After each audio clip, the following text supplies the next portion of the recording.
Scooty ಒಳಗೆ ಯಾವ್ದು ಹೊಸ ಗಾಡಿ ತಂದ್ರಿ ಇವತ್ತ? ಸರ್ ಬಂದೈತ್ ನೋಡ್ರಿ TVS Ntorq 2022 model single owner, insurance 5 ವರ್ಷ ಐತಿ ಸರ್. ಎಲ್ಲಾ ಡಾಕ್ಯುಮೆಂಟ್ಸ್ ಕ್ಲಿಯರ್ ಐತಿ. ರನ್ನಿಂಗು ನಿಮ್ಗೆ ಏನ್ ಜಾಸ್ತಿ ಆಗಿಲ್ಲ ಸರ್. ಟೈರ್ ಗಿಯರ್ ಎಲ್ಲಾ ಗುಡ್ ಕಂಡೀಷನ್ ಐತಿ. ಒಂದ್ಸತ ಚಾಲು ಮಾಡ್ದೆ ನೋಡ್ ಸರ್. ಓಕೆ ಡೀಟೇಲ್ಸ್ ಮತ್ತೆ ಹೇಳ್ತಾರೆ ನೋಡ್ ಸರ್.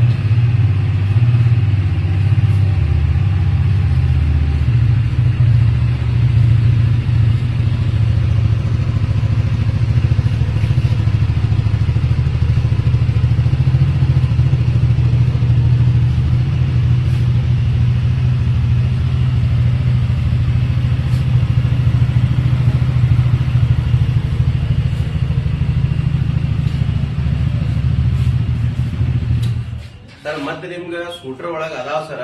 ಇಲ್ಲೇನು ಅದಾವ, ಆಕ್ಟಿವಾ ಐತಿ, ಡಿವೋ ಐತಿ, ಪ್ಲೇಸರ್ ಐತಿ, ಅಲ್ಲೊಂದ್ ಆಕ್ಟಿವಾ ಐತಿ. ಎಲ್ಲಾ ಅದಾವ ಸರ್ ಗಾಡಿ. ಒಂದ್ಸತ ಡೈಮಂಡ್ ಆಟೋ ಕನ್ಸಲ್ಟಿಗೆ ವಿಸಿಟ್ ಮಾಡಿ ಸರ್, ಧಾರವಾಡ ಒಳಗ. Thank you.